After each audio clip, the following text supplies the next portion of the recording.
হচ্ছে তোমার কল্যাণী। আমি কাজে গেছি, ক্যাটিং এ ছিলাম। হ্যাঁ, আমি জায়গা দেখে অবাক, কোথায় পিকনিক করবো, হেভি জায়গা, এত সুন্দর জায়গা।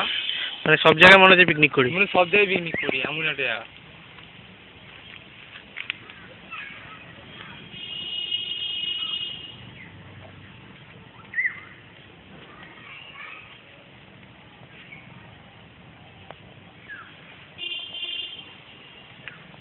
এসব জায়গায় প্রত্যেক সিরিয়ালে যদি কোনো আর্টিস্ট থাকে না, রাত্রিবেলা আসবো। হ্যাঁ, এখানে এই রাস্তা ঢুকবেই করে কেন?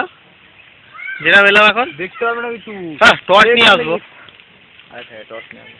কি আছে তোমার, ভূতের ভয় পাও? আমার ভূতে ভয় না, আমার চারটে ভয়, সেটা হচ্ছে কাছে, আর একটা ভয় লাগে, সেটা হচ্ছে শিয়াল। শিয়াল কামড়ে দেয়?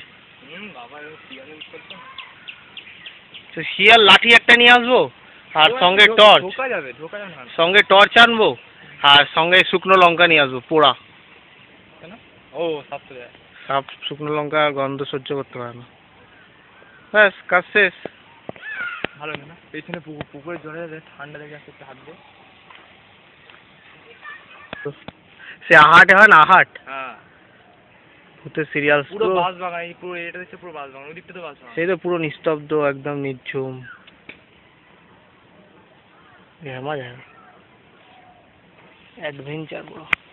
আরো যাওয়া যায়, কিন্তু ওই দিকটা না, আমি সাইড ওইখানে একটু জায়গা যেতে হবে। চলো যাই। হ্যাঁ, এই মাটির ভয়, কি হবে? ধস পড়ে যাবে হাত করে। হ্যাঁ,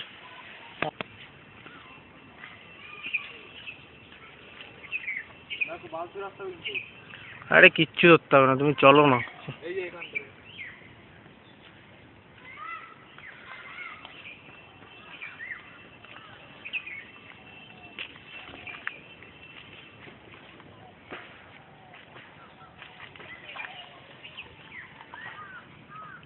এখানটায় যাওয়াটা একটু প্রবলেম। সেটাই আমি বললাম, এটাই তো দেখে বললাম তোমাকে।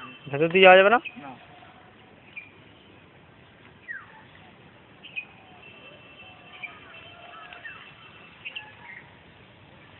এইটা একটু ঠিকঠাক থাকতে হবে না।